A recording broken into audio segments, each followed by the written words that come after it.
আমি কৌতূহল বশত জিজ্ঞাসা করলাম, ভাই আপনি সূরাতুল ফাতিহা পড়েন তো? হুজুর আজকে সময় নেই, কালকে শোনাবেন।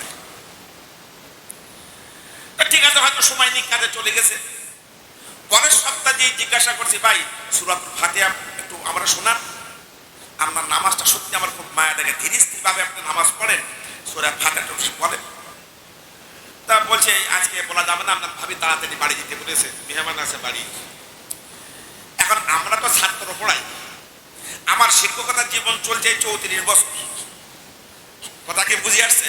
এখন ছাত্র পড়াইতে পড়াইতে একটা আইডিয়া এসে গেছে না, কোন ছাত্র আমার কথাটা বুঝতেছে, কোন শ্রোতা আমার কথাটা ভালো বুঝতে না। অনেকেরই খালি অন্যকে দিকে আমি দেখতে পাচ্ছি ভালো বুঝতেছেন না, শোনারও খেয়াল করছেন না। আল্লাহ, তারপরের সপ্তাহে বলছে ভাইজান আজকে বলেন তো সূরা ফাতিহাটা। এই তারপরের সপ্তাহে মসজিদে আসে নেই। আমি মনে করলাম সর্বনাশ, ছুটিটা হারাতাম। পরের সপ্তাহে যে দেখি মুসলি নাই। আমি তখন আমি ওই বাড়ির এক পাশের একজন বলছি, ভাই এই মানুষটা কোন জায়গায়?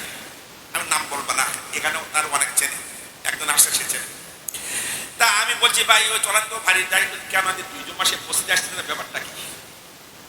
তো হুজুর ও নামাজ পড়ছে ওই মসজিদে, আর এক মসজিদে পাশে এক মসজিদে নামাজ পড়ছে, আমি চলেন যাই। রাগ করেছে কিনা আল্লাহর বান্দা। তা আমি গেছি, যাওয়ার পরে বলছি ভাই আপনি কি রাগ করেছেন? হুজুর এই তুমি আমার পিছনে লেগেছ কেন গো? তুমি আমার পিছনে লেগেছ কেন? তো আমি যে ভাইজান আস রাগ করেন কেন, আপনার নামাজটা আসলে আমার ভালো লাগে। তা আপনি সূরা ফাতিহাটা শুনলে আমি ওইভাবে নামাজ পড়বো, তাই শুনতে আছি। হুজুর তো তুমি যাও দিন।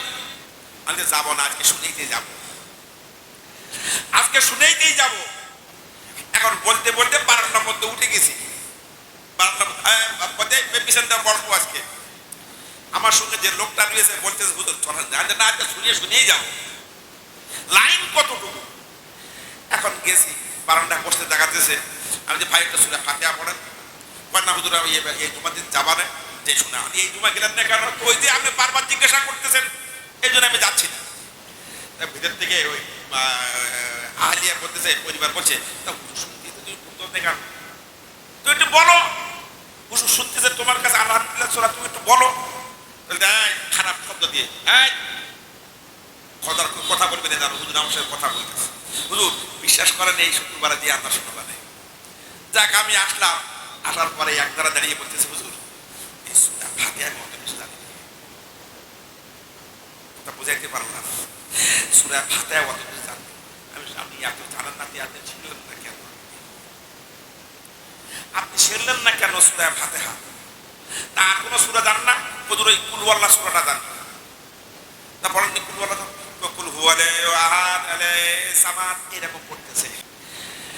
আমি বললাম ভাইজান নামাজ যা পড়েছেন পড়েছেন, আল্লাহ কবুল করার মালিক। আজকের থেকে আপনি ইমাম সাহেবের কাছে সূরা ফাতিহা পড়বেন, বেতন যদি ইমাম সাহেবের দিকে আমি দেব।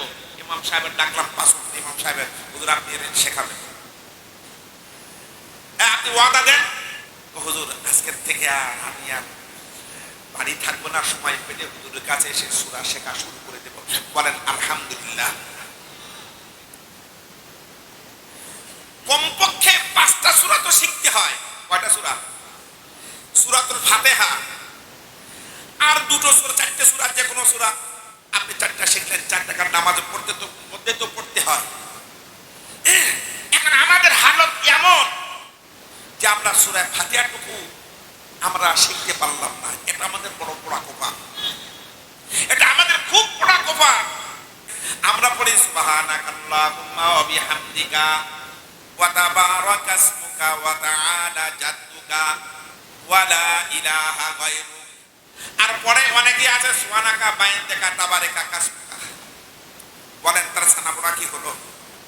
ওরে জীবনটা তো চলে গেল, কবরে এক পা নামাই দিয়েছি, দাড়ির চুল পেকে গেছে, মাথার চুল পেকে গেছে।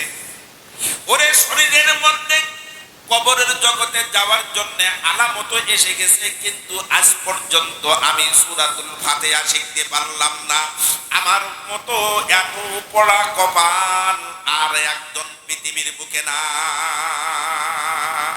কথা বলেন না কিনা? ওরে ভাইজান আপনি যদি কোরআন পড়তে পড়তে কবরের জগতে যেতে পারেন তো কবর হবে আপনার জন্য জান্নাতের টুকরা। কথা বলেন না কেন?